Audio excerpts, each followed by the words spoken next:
Spanning the nerd world and feeding your fandom. Crash landed. From comics to video games. From the cinematic universe to television. This is Earth.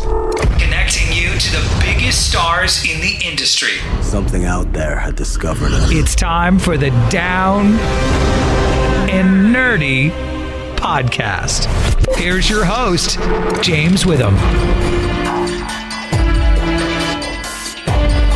It's been a hot summer, and no, we're not going to need air conditioning this week. It's episode 328 of the Down and Nerdy podcast. I'm James Witham. It's been an amazing first season of DC's Stargirl, and the finale is actually happening this week. So I thought, who better to bring on to talk about that than Neil Jackson himself? That's right, Icicle will give us all the cool details on what's happening on the finale. We'll tease a little bit. Of course, you might be listening to this after the finale airs. You might be listening to it before, so we're not going to spoil the finale for you. Don't worry, but I can't wait to talk to Neil Jackson about everything that's happened with Icicle in this season. I really want to dig deep into some stuff that I've been thinking about while I've been watching this season of DC's Stargirl. Going to actually switch things up a little bit as far as the format of the show this week, move some stuff around, going to try something different. So actually, up next is going to be my spoiler-filled review of Season 2 of Netflix's Umbrella Academy. We'll kick that off next on the Down and Nerdy podcast. Hey guys, it's Louisa Tronco from Netflix's The Order, and you're listening to the Down and Nerdy podcast. It's time to save the world again, this time with Season 2 of the Umbrella Academy. Hey, how about a spoiler-filled review of Season 2? Now, I'm not going to go through absolutely everything that's involved in Season 2. You know what's happening. They've been dropped in 1960s Dallas. The kids, I guess you could call them the members of the Umbrella Academy, right? Been dropped in 1960s Dallas because they're trying to stop yet another apocalypse after trying to avoid the last one. And, you know, it's Five that's trying to bring them all together. But what I want to do is I want to go through some of the stuff that really worked for me in this season. And one of the things that really worked was the fact that this was, you know, they were never necessarily a tight-knit family, but it seems like they were really, really just not getting along at all for a lot of this season, and almost seemed like it wanted nothing to do with each other. Certainly nothing to do with Five's plan. Anyway, so that was certainly part of it. But then when you see them, it's like when they really need each other, right? This was kind of confirmed this season. Once they really need each other, they're there for each other, and they really do love each other. That's the thing that kind of gets me, right, is that you finally see that, right, with this family. You go, well, you know what? They might seem like they hate each other, but they really don't, sort of thing. Especially with Luther and Vanya, where it looks like Luther's going to go kill Vanya, right? And after everything that happened, he ends up forgiving her. And not just because she didn't have her memory anymore, just because, you know, he just decided that, you know, he loved his sister or adopted sister, however you want to go ahead and put that. But still, he just decided, like, I'm not going to kill my sister. I'm just not going to do it. So that was one of the things that I thought was really neat about this season. And I got to say, one of the things I was concerned with was the new characters, right? Like, how do you work in new characters and make it make sense? Well, one of the things that made sense was the fact that, you know, everybody was kind of starting new lives with one another, right? You know, everybody had their own life because they didn't land there together in the 60s. They kind of landed there apart. So you've got Allison, who's married to Ray Chestnut, and he's an activist, and, you know, they're trying to, you know, bring social change in 1960s Dallas. Not an easy thing to do. And I thought, you know, it was a very timely thing to be talking about, first of all. And second of all, I thought they dealt with it pretty well. I mean, it's obviously something that's difficult to deal with, difficult to portray historically accurate. But I think they did a pretty decent job with what they portrayed, especially with like the lunch counter protests and things like that. I think they did a really good job with it. And I loved the character of Raymond Chestnut. I thought Yusef Gatewood did a great job. And just the chemistry between he and Allison was just off the charts. To the point, like, when they were upset with each other and it looked like things just like weren't going to work out, right? It made me uncomfortable. I'm like, no. I love this couple. I'm as the kids say, I'm shipping this. Why Why are we? No, let's not throw any friction in there. Married couples, like, even though the best of married couples are going to have spats from time to time, but this one made me uncomfortable. I didn't like it. I'm like, no, I don't want to do this. Why are we doing this? So I really liked that. Another thing that I really liked was Sissy's character and that relationship that developed with Vanya. And then you bring Harlan into the mix as well, her son, and, portraying a child with special needs, which I thought they did a very good job with as well. I also have a child with special needs, so this kind of hit home a little bit more for me. And just the way that they portrayed the mother's struggle, especially imagine having to deal with that without the resources that we have now in the 1960s. And it was incredible that, having Vanya there really made such a difference, not just for the child, but for the mother as well. And it didn't help. The father was a complete dirtbag. So that's one of the things that kind of made that relationship grow. And then you see at the end when they kind of go off and Sissy and Harlan go to make a new life with each other in California. And that kind of breaks your heart a little bit, right? But I'm feeling that this is not the last we're going to see of Harlan. No doubt about it. Hey, I'm just saying. I think that if there is a season 3, and I think there will be, I think Harlan's going to be a big part of it. I don't care what point in the timeline that they're in. But I'll get to the end here in a second. I thought the whole thing with Klaus's cult was hilarious. I thought the whole storyline was hilarious. But then you see him try to save Dave, which I thought was, again, it breaks your heart, right? But at the same time, it's like, you guys don't learn anything about screwing with the timeline, do you? And I'll get to that again here at the end of the second. But like the joke in the nerd world, right?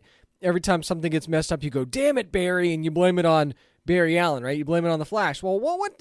I think we need to say, damn it, Hargreaves, or damn it, Umbrella Academy, because they're the ones that seem to screw up the timeline royally more than anybody else and cause, apocalypse after apocalypse too, by the way. Let's just put that out there right now. But one of my favorite new characters had to be Lila Pitts. I mean, Ritu Arya did just such a fantastic. I loved just that, no filter type character in the beginning. Then you find out, she's kind of with the commission, but not with the commission, right?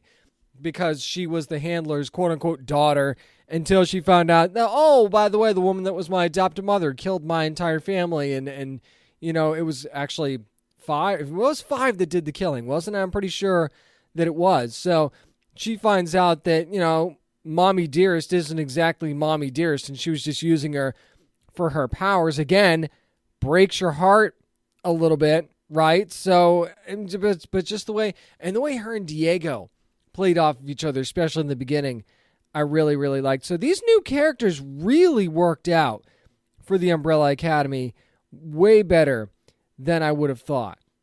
Especially, and then Luther working for Jack Ruby, I thought that was interesting. And again, and like when Diego sees Grace, when he sees Mom for the first time in the earlier timeline, how he reacts to that. And of course, she has no idea what's going on, right? Why would she? So to see the look on his face when he sees her for the first time, I mean, that was an interesting scene right there as well. But I mean, this show was a lot of fun once again. But again, like I said, there were plenty of heartbreaking moments. But then you see the family come together, right? And for the whole greater good thing. But you still see, that 5 was manipulated by the handler. And you knew that, though, didn't you? Like, and 5 even kind of knew that. He's like, I don't want to make this deal because I know how this is going to go. And it's kind of it went almost exactly the way he thought it was going to go. But I want to skip ahead here to the end because, again, the timeline changed. Now they're back where they're supposed to be, right? But now there's no Umbrella Academy. It's the Sparrow Academy. And Reginald Hargreaves is alive. By the way, not their dad anymore. Ben is alive. He's a member of the Sparrow Academy.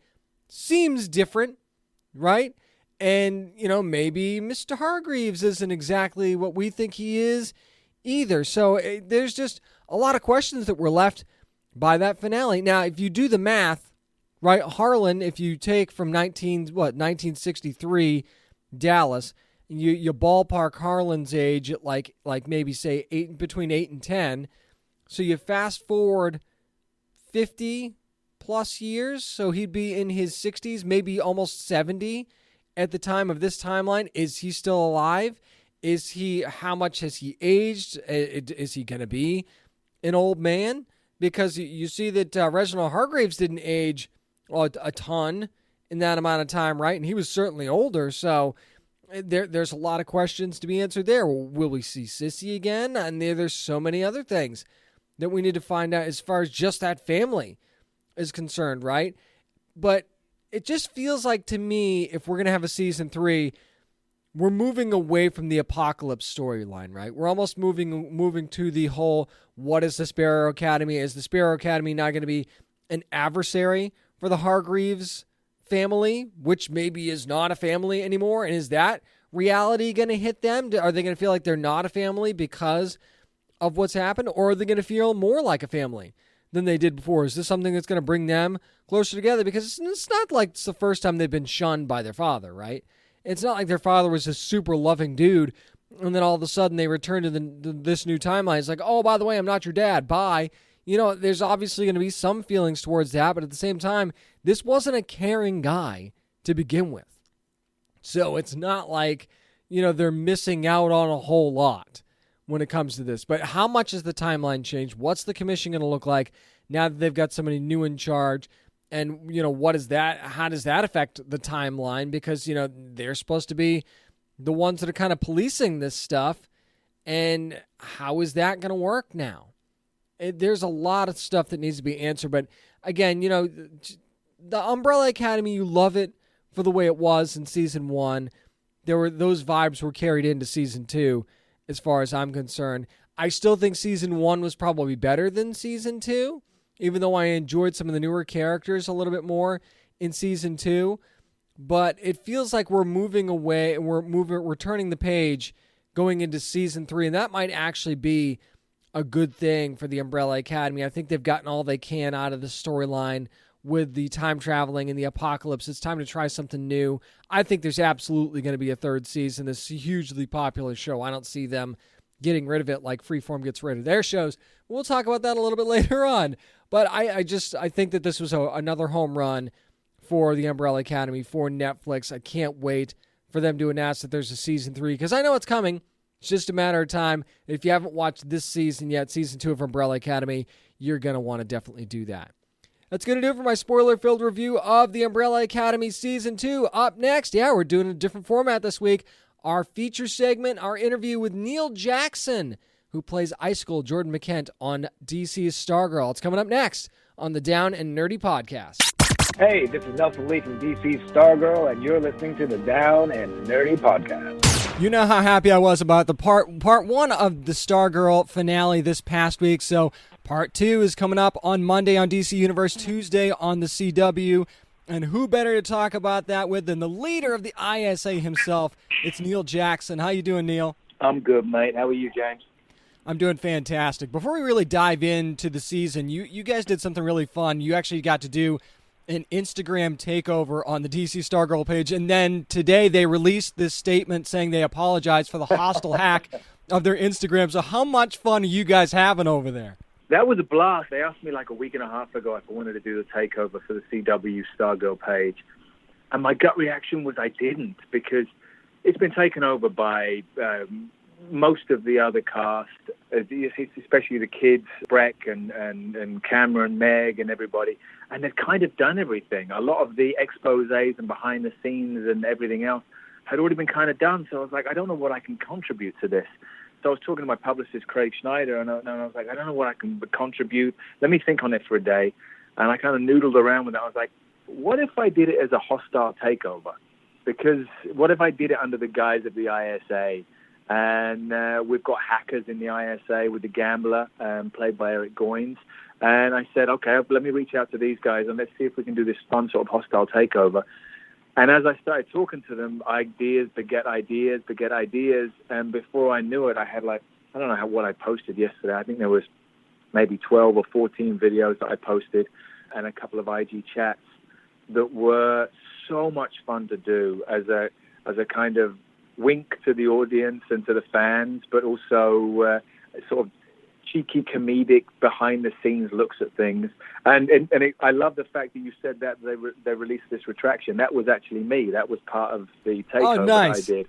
I've always loved sort of the Orson Welles War of the Worlds idea that people might buy into the fact that something is real. Mm-hmm. And so it was always my plan at the end of the takeover, having done this sort of fun thing, to release my own CW retraction, apologizing for the hack, just to kind of complete the joke. I love it. I love it. Now let's dive into the character here for a minute, because Neil, one of the things I've struggled with all season long watching Jordan is how much he seems to be like he's a caring person with a soul, but he also murders people. So it's really hard for me, because I like him and then I don't like him. It's really hard. So I had this push and pull with the character. So how did you feel when you were kind of learning about him in the early going?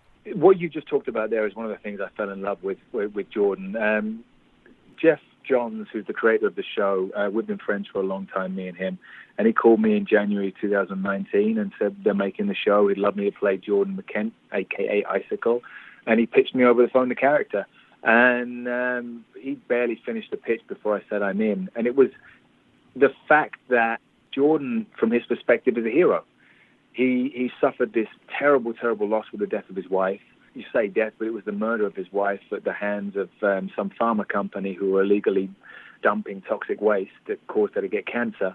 And so he made it his personal mission to not only get retribution for her death, but her dying wish was to make sure that the world was a better place for their son. And then she whispers, and destroy anyone who gets in the way of that. And so he made it his personal mission to also make sure that the world, society, is a better place for everyone. And because he has access to all of these amazing villains, in quotations, who have these incredible powers, he put together this plan of Project New America, where he would use his significant financial means and business prowess to try to enact change by helping impoverished communities. But then on the other side of it, which has been released in the show, he is going to use Brainwave's power and various other people's power to hack into the minds of America and change them for the better, basically eradicating global warming, eradicating prejudice, racial prejudice, gender prejudice, sexual prejudice. So essentially just making communities a far better place. And when you hear about that plan, you're like, it doesn't sound like he's a bad guy. Now, of course, 25% of the minds that he's wanting to convert will be too resistant and will end up dying. Right. So 25 million people will die as a result of his plan, which isn't the best kind of solution. No, not really. But you can't make an omelet without breaking a few eggs. So I loved it. I was just like, I get it. I get his pain. I get his drive. I get his motivation. I love the plan that he's trying to force through. Yes, his means aren't necessarily the most attractive or savory, but I also understand them. I mean, if somebody had done that to the woman that I love, and I could sit in front of them and just blow out cold air and freeze them from the inside, mm-hmm. It would be pretty hard to not want to give them that ultimate sort of comeuppance. No doubt about it. No doubt about it. Let's talk about Jordan, the father, for a second, because we know that he clearly has a special relationship with his son, Cameron, but at the same time, we saw in part one, Jordan's parents said, it's time to tell Cameron who his family really is, because this is his birthright. And you see Jordan, he's very hesitant to this. So where do you think that hesitation actually comes from? What do you think is the main reason behind that hesitation? Protection. It's all about protection. He wants to protect his son. Everything that he's doing is to try to protect his son and make sure that his son doesn't suffer the injustice that his wife did. That's why he formed the Injustice Society in the first place. And so he knows that when his son finds this out, and it may be inevitable, we got a little hint in one episode when Cameron blew out the candles on the birthday cake that there was a little frost to his breath.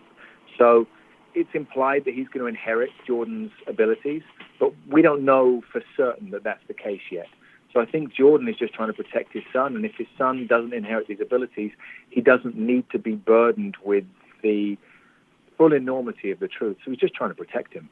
Absolutely.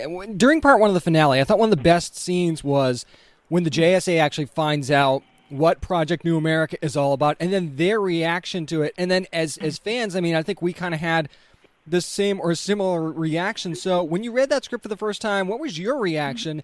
And did you kind of have that same feeling like, wow, this is different. This is something you don't see from, like you said, quote, villains usually? Yeah, completely. And it was one of the things I loved. I mean, this was all an initial pitch that Jeff gave me over the phone when he talked to me about doing the character.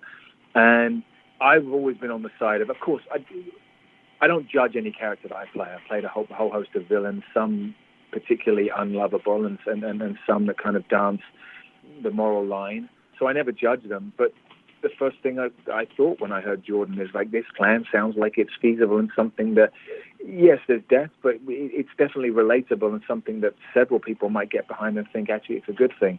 So I love the fact that it's explained in such a way to the audience through the JSA. I mean, I love that line of Owlman, played by Cameron Gelman, where he's just like, are you sure we're on the right side here? Right. I love that because, yeah, once you start explaining universal health care and end to global warming, end to prejudice, nicer communities, all this stuff sounds like we all have, to a greater or lesser degree, this sort of Norman Rockwell ideal of what we'd love communities to be. You know, in all of our films and the nostalgia, we hark back to something that probably didn't really exist, but this romanticized idea of loving communities that just want to get along. There's no room for prejudice or hate, and everybody's sort of in this one communal space of happiness and togetherness. And if somebody could do that with a flip of a switch and it takes 30 minutes, I think that a lot of people might sign on. No doubt about it. We're talking to Neil Jackson, who, of course, plays Jordan McKen, Icicle on DC's Stargirl. The Season 1 finale going to be happening Monday on DC Universe, Tuesday at 8 o'clock on the CW. Now, Neil, I've talked to several members of the cast this season, Angelica Washington, Trey Romano, Nelson Lee. They all told me the same thing. They say that Neil's such a nice guy, and it's amazing to see him kind of transform into this Icicle character. So is there anyone on set that you worked with this season that you were kind of amazed to watch them transform into their character? Yeah, several people. I mean, we're really blessed on this show to have some incredible actors. And I mean, I'm dear friends with Nelson. Me and Nelson have been close friends for like 15 years, maybe. He plays Dragon King. And his first scene as Dragon King in this show was a scene with Jordan. And it's so fun watching him, and he's an amazing actor. But when he becomes Dragon King, he has a normal register in his voice normally. But suddenly he drops down into this thing and becomes so creepy. Same with Chris Baker. I lived with Chris Baker, who plays Brainwave, while we were in Atlanta filming. So the two of us shared an apartment together that we called The Lair. Nice. And we'd sit after work, have a couple of gins on the balcony, and just put the world to rights, which was great. It was actually funny. I was back in Britain shooting Kingsman, this new film that's coming out in September. And so I was kind of darting back and forth for the initial month or so of filming Stargirl. And I came back the first time and arrived into The Lair, and Chris said, "Hey, check out your bathroom." I was like, "Why?" And he said, I've got you a shower curtain," because there wasn't one. I walked in, and the shower curtain was a tableau from the film Frozen. Awesome. And then I went into his bathroom, and his shower curtain was just a large brain. So he had this large brain with equations over it. I was like, that's amazing. But watching him, who was a very fun, light-hearted, very sarcastic person, suddenly become Brainwave, who is the epitome of sort of commitment to the cause, and he's so sinister. He is phenomenal. So yeah, watching everybody kind of dip in. Meg, who is just sweet and light, but she becomes Shiv, and she becomes the ultimate bitch. You know, everyone has a fantastic arc, and it's been really fun watching the work that everyone's been doing. Let's talk about Brainwave for a second, because, you know, Icicle is probably the most powerful of the group, I would say, just by my opinion. But you could make the argument that Brainwave's clearly the most evil and the most dangerous of the group. So would you say that's the case, or is there another member of the ISA that you think might be even more dangerous? No, I completely concur with you now. I mean, I actually think that he's the most powerful, just in terms of the abilities that he has, that he can infect the minds remotely of 100 million people. Jordan could never hope for that power. He's got to stand in proximity to people to have any effect. We've often joked that Brainwave, he can just think about you and give you a brain aneurysm from streets and streets away. He's got scary power. And it's one of the brilliant things that Jeff did with the script. You set Brainwave up in the first 2 episodes, and you realize the power that he has, and also the fact that he knows that Courtney Whitmore is Stargirl. So surely in episode 3, that's the end of the season. Brainwave drives past their house, melts their brain, and then the show is over. And he brilliantly put Brainwave into a coma. So he took the most powerful character off the board. But when Brainwave came back in the recent episodes, he made up for lost time. I mean, he is beyond committed to the cause that him and Jordan have been putting into effect for the last 9 years, to the point that, spoiler alert, he killed his own son. So that's a level of commitment that Jordan isn't willing to go to. Jordan wouldn't take that ultimate sacrifice for the team. Now, Neil, we've seen other villains on DC TV series appear in multiple seasons before. We've seen Tobias Whale in Black Lightning, of course, Reverse Flash on The Flash, and so on. So, no spoilers for the finale here, of course, but Icicle's the kind of villain you could kind of see continuing to combat the JSA in seasons and beyond. Is that something that you'd love to see, possibly? I'd love to see it. I feel like we're just starting to scratch the surface of who this guy is. So, yeah, it'd be amazing fun to see him come back for multiple episodes and maybe do crossovers. I mean, we're part of the CW now, so we're in the sort of Arrowverse CW family. So I could see him dipping into other adventures with the other suits on the shows. Now, Neil, before I let you go, I mean, anyone with eyes could see that Jordan was developing feelings for Barbara, especially as the season progressed. What was it about her that you think brought those feelings on, and how much can you actually tease for us about that scene that we saw in the trailer for part 2 of the finale where it looks like, Jordan has Barbara like captured or something? How much can you tease for us leading into the finale? Well, yeah, firstly, I think that Jordan, when his wife died, when Christine died, he closed off that part of himself. He closed off the romantic side of himself, and he's been very tunnel visioned about enacting his plan and making people pay and everything else like that. And suddenly, out of nowhere, out of left field, comes this beautiful ray of sunshine that is Barbara Whitmore, played brilliantly by Amy Smart. And it just catches his breath. He hadn't thought romantically about anybody. And honestly, he'd been in this sort of depressed and depressive state for a long period of time, denying himself happiness. And there is this gorgeous ray of sunshine that just awakens a part of him that has been dormant for a long while. But the other side of it is Jordan's commitment is to community and to family. So the last thing he'd want to do is to break up a family unit. So as much as he has desires, I don't think he would ever act upon those desires. And of course, now he can't, because he finds out that the woman that he is admiring happens to be the mother of his nemesis. So it was never going to become something. But yeah, the end scene, that scene that is teased in the trailer for the final episode was one of the harder and more fun scenes I had to do in the entire show, because the tone of it is very, very interesting. And I'm choosing my words carefully not to spoil anything with anybody.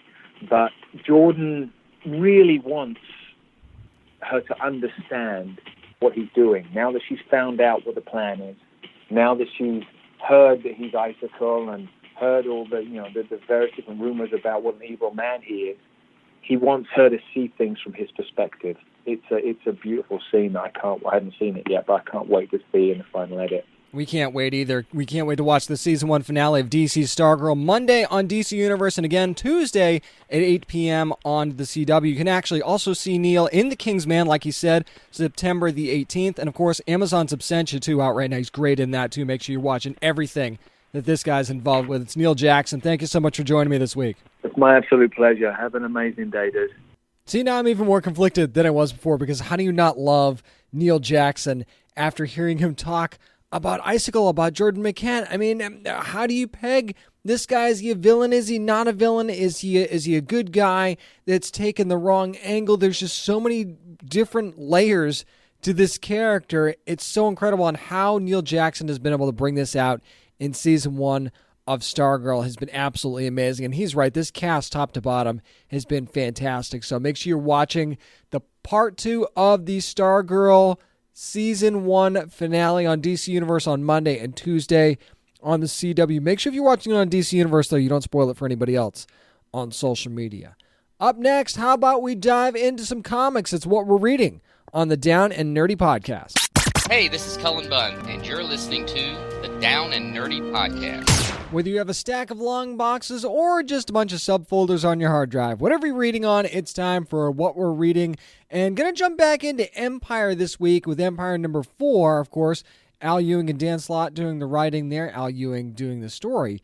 behind this. Valerio Schiti on the art, Marte Garcia on the colors, VC's Joe Caramagna on the letters, and Jim Chung and Guru EFX on the cover. Now, a little bit of spoilers here because there's already been 3 issues of Empyre, and, things have kind of started to unravel a little bit for everything that's going on. You've got the Kotati, who are now on Earth, trying to take Wakanda so they can get this vibranium-enriched soil, and pretty much they can control everything in the galaxy as far as plant life goes if they get that. So then you've got the Kree Skrull army, and Hulkling's basically saying, look, I'm not going to let them do this, so I'd rather blow up the sun and kill everyone than let them take this and get this control. So then this is where things really start to unravel. And this is where I'm really going to try not to spoil too much here, but I got to spoil a little bit. So you've got, obviously, I don't care what you want to call her, the Accuser, Captain Marvel, Carol Danvers. She's not just going to let somebody blow up the Earth. It's come on. Right? This is Captain Marvel we're talking about. This is not going to happen. She's got Johnny Storm by her side, too, so it's not like she has no backup at all. Let's just say that disagreement doesn't go over well. And they end up somewhere with another... They end up somewhere else with someone very interesting that has an opinion on Hulkling and how he's going about things right now. Let's just put it that way. And things might not be as they seem. That's like the one thing we know for sure after reading this issue as well. Wow, there's a lot of stuff that we thought was one way. Maybe it's just not that way at all. So whether that be characters or certain settings or things that are going on. Yeah, there's a lot of craziness and a lot of stuff gets turned on its ear in this issue for sure. And then you've got, here's maybe a little bit of a spoiler, you've got Mantis, who comes into this issue to try and talk some sense into her son, the leader of the Kotati. And that, again, doesn't go over very well. It seems like everybody's in an all or nothing type of stance wherever they're at here. And we do have a very surprising turn in this issue, too. Somebody flips sides, and it's very abrupt, and it's very powerful, and I don't know how this is going to go over. Like, this is such a big flip power-wise. And it's like, okay, how are you going to combat this? Because this is kind of a major change from one side to the other. Obviously, with enough forces, you could combat this. But, when you've got your forces are divided at the moment, it's a little bit difficult to manage this. And again, I'm trying not to spoil too much because there's kind of a lot of stuff that happened in this issue. As a matter of fact, something that was teased for us in Marvel 1000 gets confirmed in this issue, by the way. And this is right at the end. So something that we thought happened, it actually happened. And now we know that. And it could be the key to unlocking a lot of what's going on here. So again, the art is top-notch on Empyre. There's this one really, though, story-wise, took it up to the next level because everything that happened as far as the crazy twists and turns, it made sense. Where sometimes in these major storylines from Marvel, there could be some big twists, and it's like big twist for the sake of a big twist. But these ones actually had good surprise elements to them. They fit within the storyline. They made it make sense. There we learned something about the Kotati and the Skrulls that we didn't necessarily know at the time, or maybe you suspected and it got confirmed for you, especially with the Kotati. There's an element to what they're doing that we didn't know was really possible before, and now we know that there really could be some stuff going on here that we don't know about, or we didn't know about in the earlier issues anyway. So this is one that I'm glad it's coming out every week, because having to wait for the next issue of this thing would be torture. So again, I just feel like Marvel's been killing it with Empyre. This is one of their better major arcs in a long time, and I can't wait for the rest of it. If you're not reading this yet, make sure you get those back issues. You're going to want to get caught up on what's going on. Some of the tie-in stuff, too, is pretty good, but they do a pretty good job in the mainline story of letting you know what's going on without actually having to read the tie-ins. So if you want a little more, go for the tie-ins. If not, hey, just make sure you're reading Empyre. Here's something I wanted to dive into because, I mean, Horizon Zero Dawn is such a gorgeous game. Why not do comics as well? So the first issue of that from Titan Comics did come out this week, and Ann Toole writing this one. Ann Molina doing the art, Brian Valenza on the colors, and Jim Campbell on the letters. The story actually centers around a hunter named Talana, and also happens to be the tribal leader of the Hunter's Lodge, too, by the way.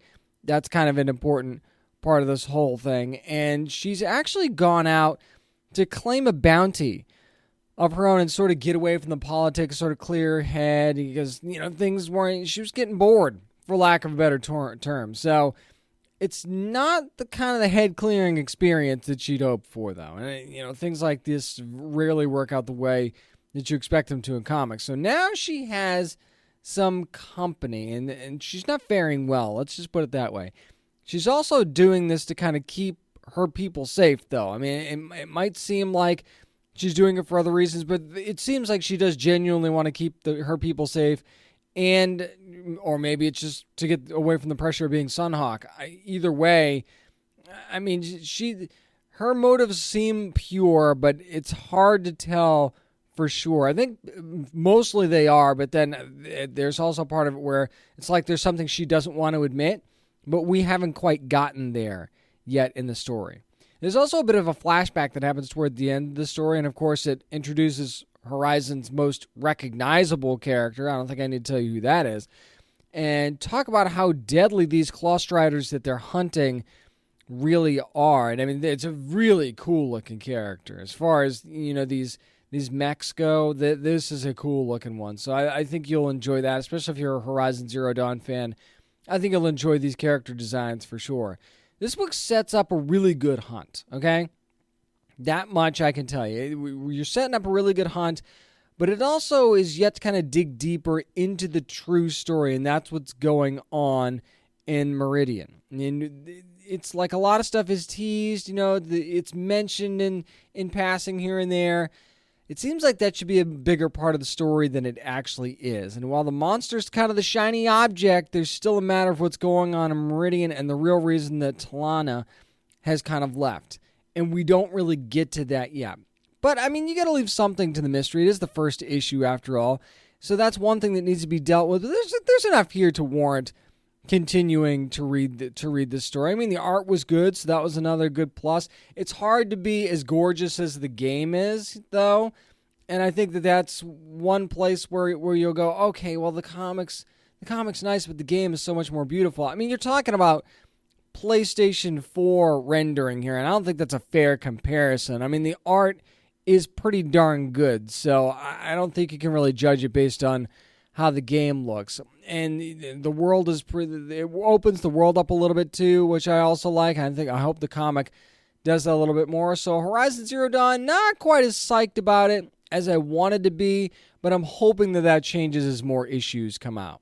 That's going to do it for what we're reading. Up next, Disney's doing something very interesting with the Mulan movie. We'll talk about it with Nerd News. I'm James Witham, and this is the Down and Nerdy Podcast. Hey, I'm Trey Romano from DC's Stargirl, and you're listening to Down and Nerdy Podcast. So is this going to be a plus or a minus? It's time for Nerd News, and I'm talking about Mulan, right?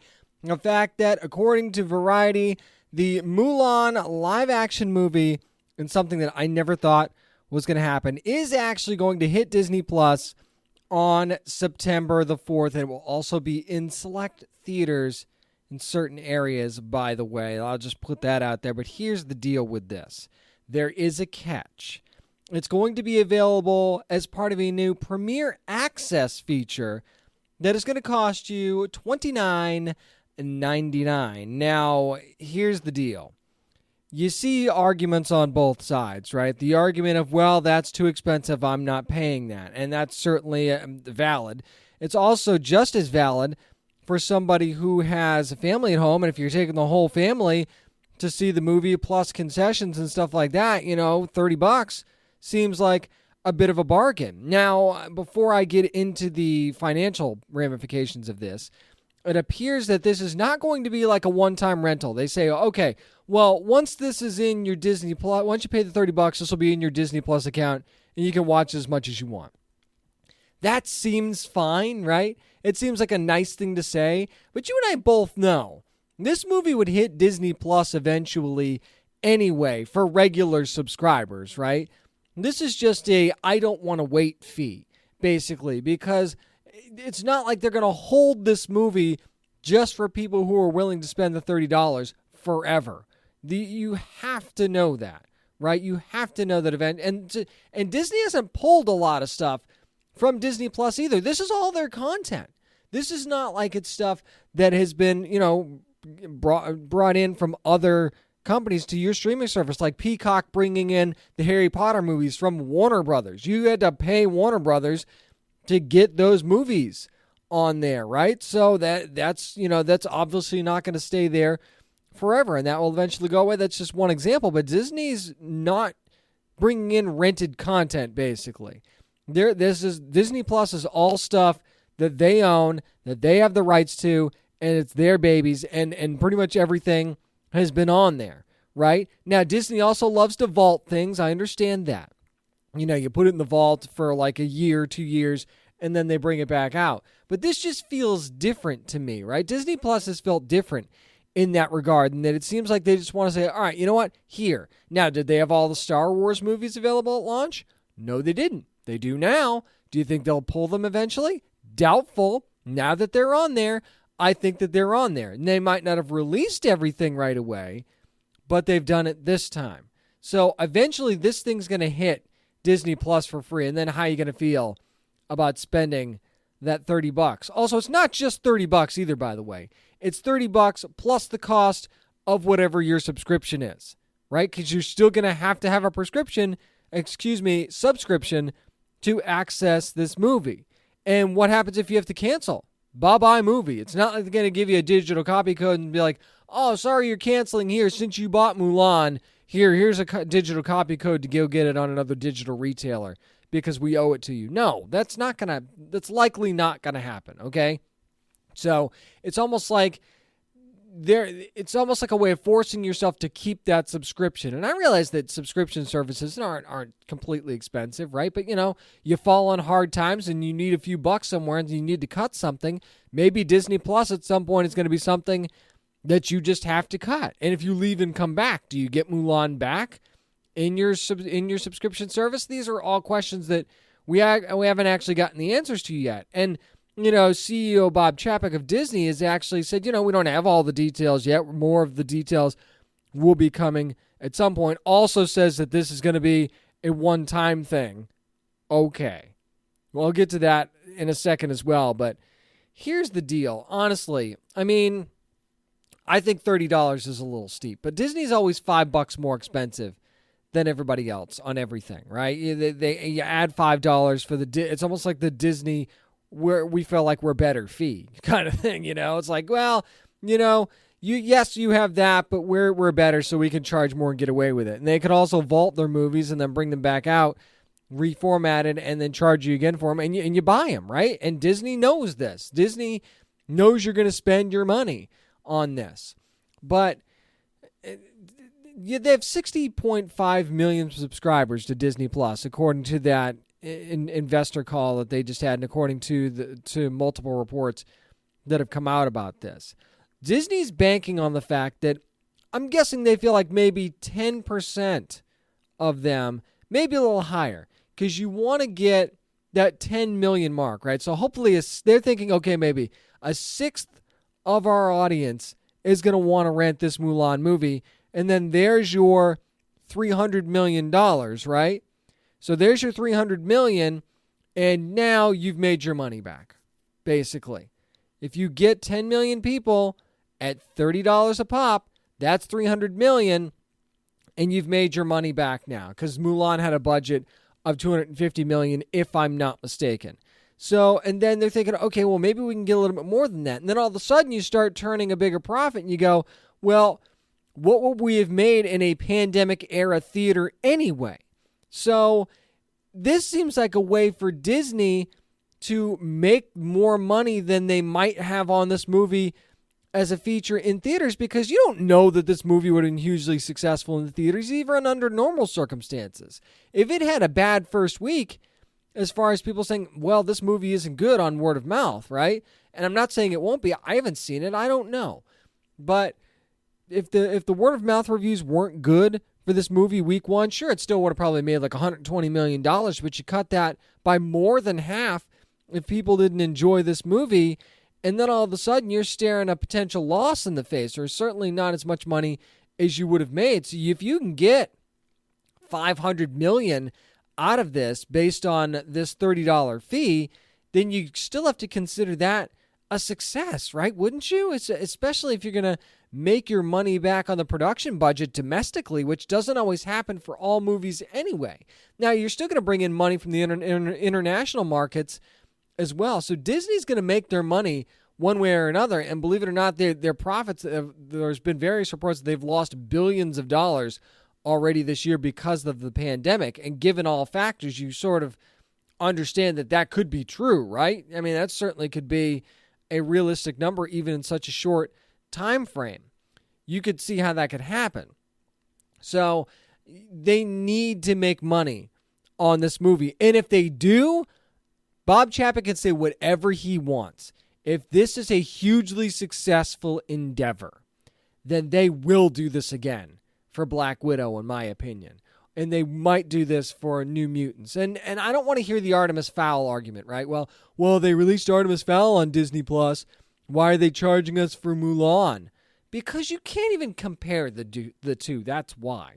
You're really going to compare Artemis Fowl. And I know people love the books. I get it. I'm not dogging the character or the storyline. I'm not. What I'm saying is that this is a Disney storyline that they own. That was a classic animated feature that people loved, that they're turning into a live action movie. You cannot compare that to Artemis Fowl. Not at all. So you can't make that comparison. My worry about this is if we let Disney get away with this, right? What's to keep them from adopting this model for everything after this?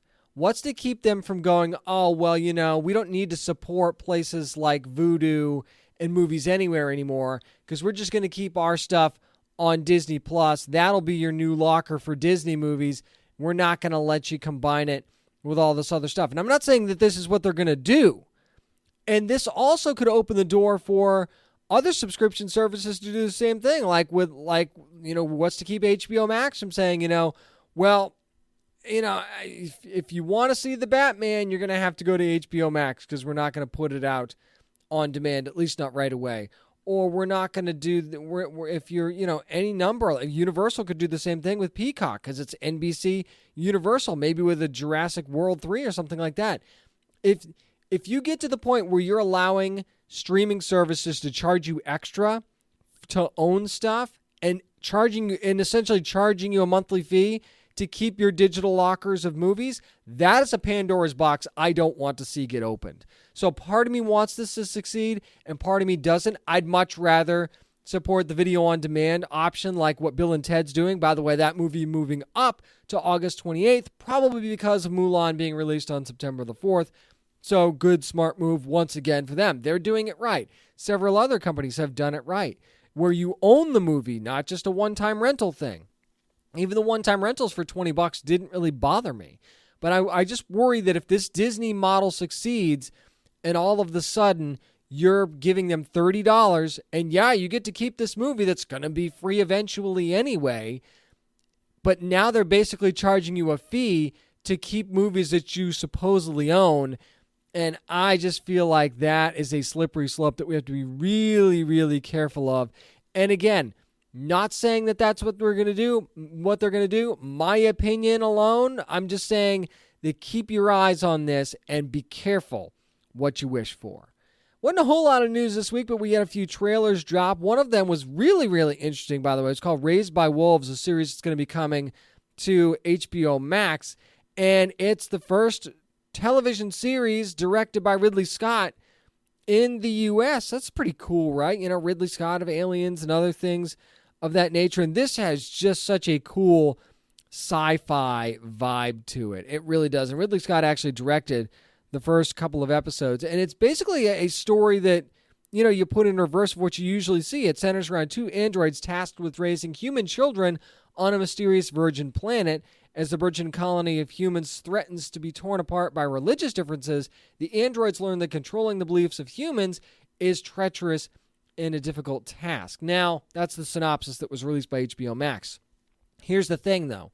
Usually we see that in reverse, right? It's humans trying to control androids or artificial intelligence. Now we're seeing this in the reverse way, and I think it's really, really cool to flip the script like that. And by the way, this younger generation has no idea about the older generation of humans that were wiped out, by the way, by some apocalyptic event. So that's another little nugget to drop into this whole storyline. So it just looks very cool. It's got this dystopian vibe to it. If you see the trailer, if you're a Vikings fan, yes, you do see Travis Fimmel, and it's like, okay, well, is he the big bad, or are these androids themselves? Are they the bad guys? Who's the bad guy here? Because it looks like it's obvious, and maybe it's not. But there's a lot of star power in here. You've got Ivy Wong from Star Wars Rogue One.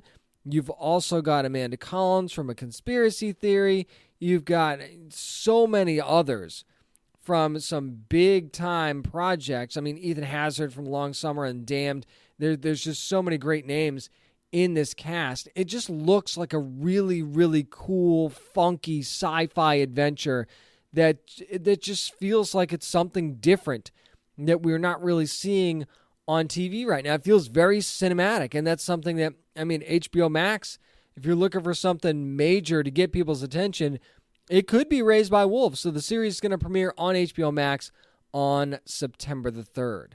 Netflix actually introduced a couple of series as well. How about a prequel story for one of the most famous nurses in literature? You know I'm talking about Nurse Ratched, right? And Ratched is the name of the series that's going to be coming to Netflix that will tell Mildred Ratched's origin story, and it's going to be from one of the creators of American Horror Story, too, by the way. I love the fact that they're going to do that. The series itself was actually created by Evan Romansky, but it was actually also produced by some of the people that did American Horror Story.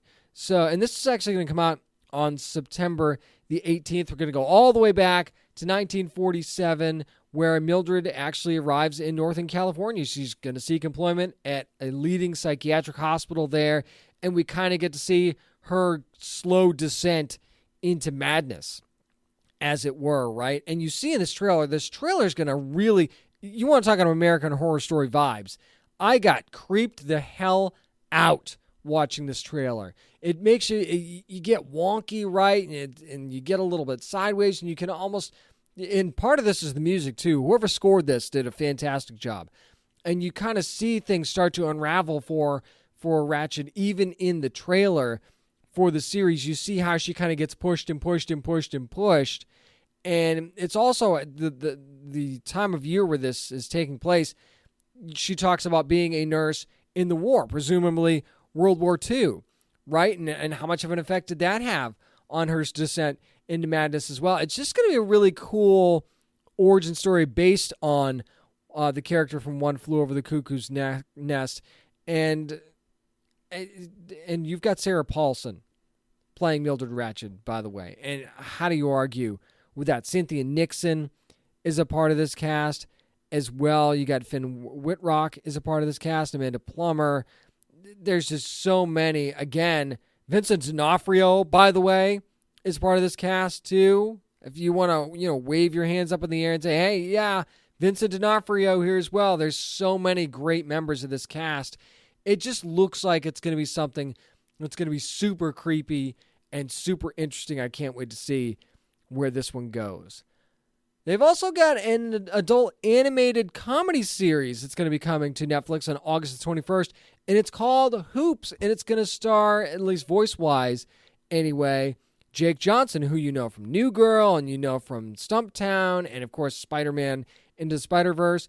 But he's going to be joined by a lot of his New Girl cast members as well. It's almost like a reunion. Max Greenfield's going to be doing one of the voices for the series, Damon Wayans Jr., Hannah Simone, Guy Fieri's going to be in this too, which I think is going to be really, really interesting. You wouldn't necessarily, I don't think an episode of Diners, Drive-Ins, and Dives is going to break out into this because we're talking about basketball, right? And you got Jake Johnson. He's the foul-mouthed high school basketball coach.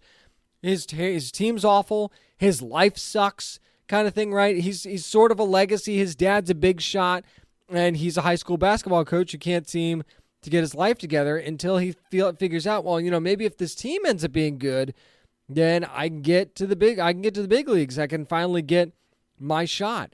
And this trailer just had so many funny moments in it. I mean, it's one of those things where you laughed and you almost didn't want to laugh, but you did anyway at a couple of these things. Yeah, it's going to be a very adult animated series created by Ben Hoffman, by the way. And Phil Lord and Chris Miller actually involved as producers in this too. I should kind of point that out.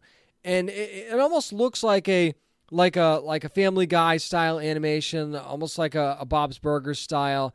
It's going to be really raunchy. It's going to be a lot of fun. I can't wait to see this one coming out on August the 21st. Really quick, I kind of made that crack about Freeform in the show or a little bit earlier, and yeah, they canceled Siren after 3 seasons. This was first reported by Deadline, confirmed by TV Line after that, and it was kind of shocking because Siren was one of the top-rated shows on Freeform, and they went, nah, no thanks. Yeah, I mean, they are bringing back Motherland Fort Salem, so there's that, but it's like, it was very kind of a head-scratcher, and maybe the reason for the cancellation wasn't necessarily ratings. Maybe there were financial implications there as far as budgets were concerned. Maybe they're thinking, how do I shoot this series during a pandemic? That's also a possible part of this thing as well, because you got to start thinking about what can be shot with new regulations that are going to be coming up. Or maybe they just thought the story wasn't going to go to a good place in a 4th season. I'm absolutely not justifying this because I think Siren is a very unique and well-told story that deserved another season. And certainly plenty of very passionate fans wanted to see a 4th season of this series. And if something was doing well in the ratings, challenge or no challenge, why don't you keep that show? That's the thing that I can't quite understand. Is like, I don't see the reasons for not bringing this show back are not completely obvious to me. And I'm wondering if at some point after I'm done recording this podcast and you guys are listening to it, we're going to find out, oh, that's why they canceled it.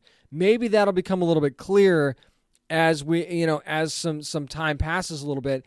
And maybe they were looking to, maybe they had a better show in mind to bring in and something had to go. And they chose Siren as that thing that had to go. So we'll have to see what's announced as coming next from Freeform, because that could make all the difference as well. Maybe there was another show they felt more strongly about that had sort of a similar vibe. So you got to get Siren out of the way. Maybe they feel like 3 seasons was a good run. But Freeform's been known to cancel series a little bit earlier than most, or earlier than fans thought that they should. Although fans typically tend to think that shows shouldn't be canceled anyway. So maybe that's not fair.